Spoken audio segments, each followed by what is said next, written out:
Legends, today, you and I, we're going to be pumping out a quickie. We're going to be doing a good old tier list about who has had the biggest fall off of 2024. It's had a lot of great moments, but we're going to be focusing on the bad ones. Why? Let's face it, it's just straight up funnier, okay? Bit of a laugh, the classic end-of-year content that we all enjoy, you know? And let's face it, like a lot of us MMA fans, we could lick our wounds. Some of us made some pretty bad calls this year. So let's get all the boys together, you and I, let's sit down and like a bunch of men in the 1950s, let's just cry on each other's shoulder at the pub, okay? No women around. Yeah, just instead of being forced into therapy, let's just deal with our own problems. Am I joking? Kind of. Who knows? Let's get into the tier list. Why not? Let's jump in straight into the tier list with Paulo Costa. Paulo Costa. He's been exposed, hasn't he? As just like a bit of a bum. Like we all knew going into 2024 that Paulo Costa really wasn't that great. But it's had more of a light shone on it this year. Like Paulo Costa in previous years, at least he would lose, but he would lose and be funny on Twitter. His meme game was on point. And I don't know about you guys, but Paulo Costa's meme game, it's sort of like fallen off this year.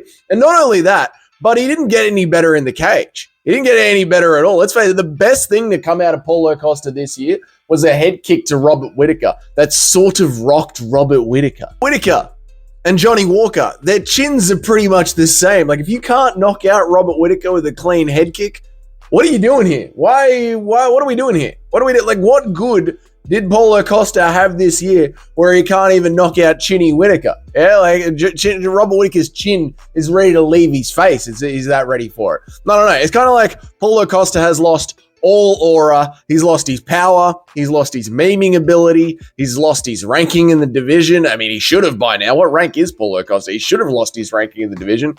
He's lost a lot. Not the worst of the year, but he definitely deserves a spot on this tier list for biggest fall-offs of 2024. Next one up, Aleksandar, that Austrian guy, Rakić. Horrible year for Aleksandar Rakić. People thought he was going to be that next big thing up at light heavyweight. They thought he was going to be the one that was going to be able to stand there and out kickbox with Alex Pereira. Who would have thought such a crazy thing? Definitely not me. Aleksandar Rakić, he had such a horrible year. The EU government came and knocked on his door, right? They came and knocked on his door. They checked his passport and they realized that he wasn't even Serbian. He's bloody Austrian or something like that. So not only did he lose his place in the hearts and minds of the MMA community, but he also got kicked out of maybe the most based civilization of people to ever walk the face of the earth. He lost his Serbian passport as well, mate. He got deported, lost his entire Serbian fan base, lost Aleksandar Rakić, massive fall off this year. The hype train has been completely derailed. Next one on the list is Johnny Wobbly Legs Walker. Johnny Walker, what a horrible year Johnny Walker has had. It was so bad for Johnny Walker this year. The MMA guru decided that he should move up to heavyweight. Truly one of the MMA guru's worst takes ever. Johnny Walker is being KO'd 3 times this year. Twice in the UFC, and then it came out that he was knocked out. He was bloody knocked out by a 16-year-old bloke on TikTok. A child knocked out Johnny Walker. The man has no chin. It doesn't even come down to wind warnings with hurricanes anymore.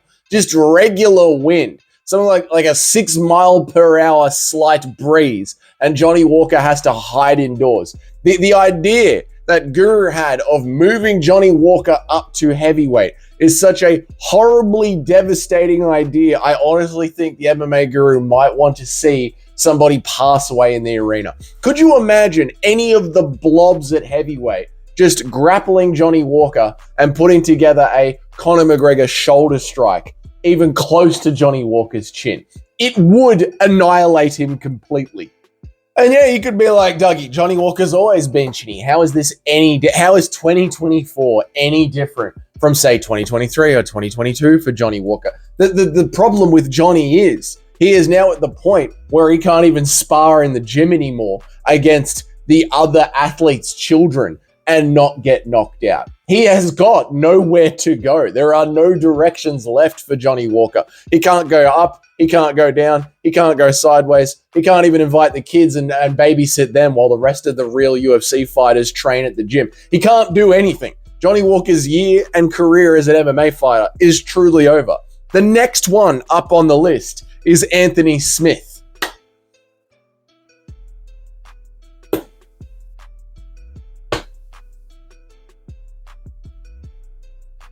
Right, moving on to Rebellious Despaigne. Rebellious Despaigne came into the MMA world without knowing MMA. I love it. I love it. I love this so much. Like, after Rebellious Despaigne's first fight, where he got completely exposed, I jumped off the train straight away. But I got to sit back and watch people continue to pick Rebellious Despaigne, and I just loved it. I was thinking the entire time, like, boys, we're in the blobbiest division, and this man doesn't know how to get out from under a blob. He will be steamrolled relentlessly no matter what. And that is what continued to happen. To have Rebellious Despaigne come in with so much hype and then just get smushed out like bread underneath peanut butter, get smushed out and oozed out of the UFC. Why would you come into the world's biggest MMA organization without knowing any MMA skills at all? You know how to strike standing up. That's great, mate. You came into the blob and smear flubber division. What were you thinking, Rebellious Despaigne? The next one up is Jared Crystal's Cannonier. Sorry, microphone. The next one up is Jared Crystal's Cannonier. It hurts, actually. This one hurts me. This one kills me inside. He was a red-hot title contender, wasn't he? He was doing all the work at the start of the year, getting himself back into the title picture, and I loved it. I was like, here we go, man. This is the old man's stand up, right? He was sniffing crystals, believing he was young. Not crystal meth. No. Actual crystals. Like, he was getting into the woo and believing that, like, I am a young man. Mike Tyson, age is just a number, getting back in there. And then one of the best referees in the UFC destroyed his career. Destroyed his career with that horribly early stoppage. And so not only has Jared Cannonier had a really tough shoulder surgery, then had one of the best referees we've ever seen ruin his career. But then he's like, no, you know what? I'm not done. I'm going in there against a red-hot prospect, Caio Baralho.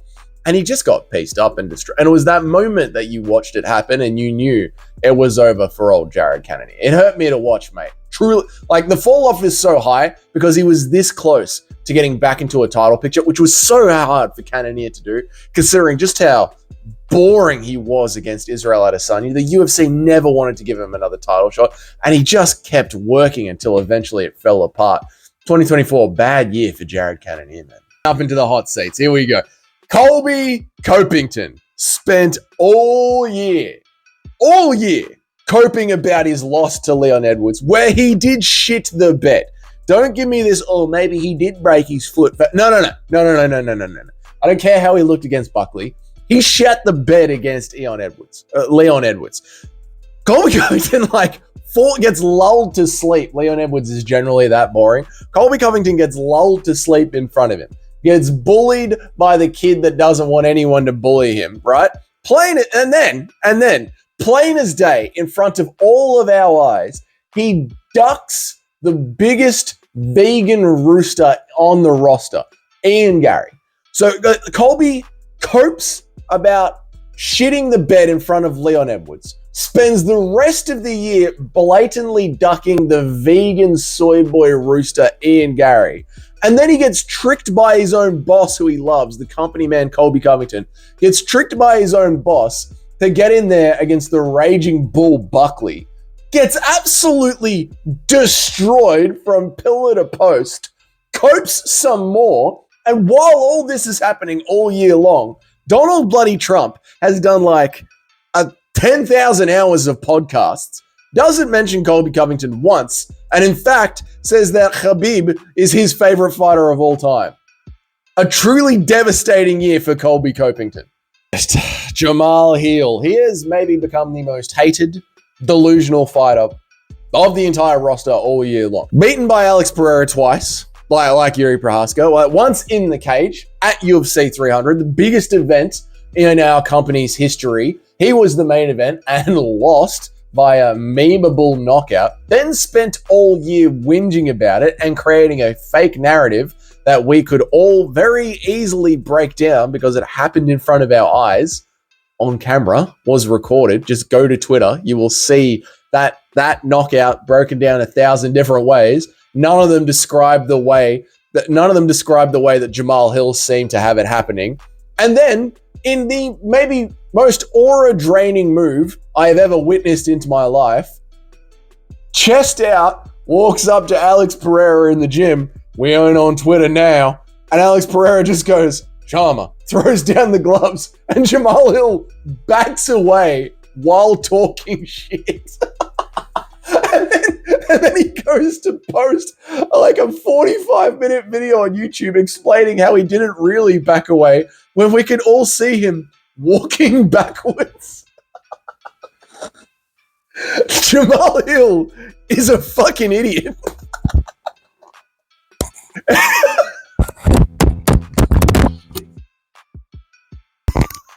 Anyway, moving on from Jamahal Hill, Henry Cejudo. The fall off here, the fall off from Henry Cejudo. He was like, I never considered him this, but you wouldn't be crazy for having Henry Cejudo in the conversation about maybe one of the best combat athletes of all time, right? He was in the discussion. And then he comes back and he has a razor close decision with maybe one of the best bantamweights of all time. So Henry Cejudo at the start of this year, yeah, he's got a loss on his record, but he's in a very admirable position, especially having come off retirement and having a loss.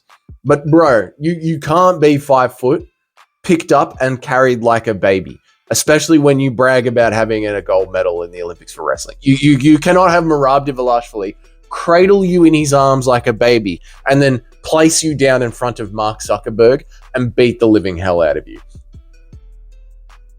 It's over after that. Like combat sports being your profession after being handled like a baby with the arms flailing around. Yeah, fell off. And the S tier fall off of the year, BSD. BSD had such a big fall off. He made Lucas Tracy pull his hair out, have to fly to Turkey and cancel the channel for a little bit to replace it. He was so overhyped coming into this year as the boogeyman. So overhyped. And then he gets in there with Dustin Poirier and everyone's like, oh, Dustin Poirier will have to slip on a banana peel. Blah, blah, blah, blah, blah. Yeah, like Dustin Poirier's got a better chance of becoming the president. Blah, blah, blah. No. And Dustin Poirier gets in there with BSD. And Dustin Poirier is just like, what? I'm not even going to try. I'm just going to try and slatch up some new moves. I'm going to get this gilly today. Like it was kind of, when you go back and really watch it in its proper context, it's kind of embarrassing because Dustin just doesn't take him seriously, treats it like a training session, just trying to figure shit out. And all right, look, BSD, yeah, whatever. He had staph infection. He can bounce back. So he comes back in Paris, main event, full training camp, ready to go. In there against like a 40 to 50-year-old Renato Moicano with literal bones hanging out of him. Like this is the how easy of a layup the UFC are given. And I know there's Moicano fans out there. I get it. But let's face the fact. Moicano is 36 years old. He went in there against BSD after a horrible weight cut. They didn't let him rehydrate and actual bones were hanging out of his body. Don't tell me it wasn't a layup for BSD. And Renato Moicano proceeds to beat the living shit out of BSD. Beat out all of the aura, all of the hype, any chances of BSD ever being a hype prospect again. I can hear Lucas Tracy screaming across the Pacific Ocean. I can hear the scream. Bits of his hair are falling down through the sky like hail. He's ripping it out that much and just flinging it into the sky. He clicks delete on his YouTube channel. BSD clicks delete on his career, and it's all over. That's it, boys. That is my biggest fall-offs of 2024. Let me know yours. Who did I miss out on? I was considering Robert Whittaker and Alexander Volkanovski, but my heart couldn't put him on here.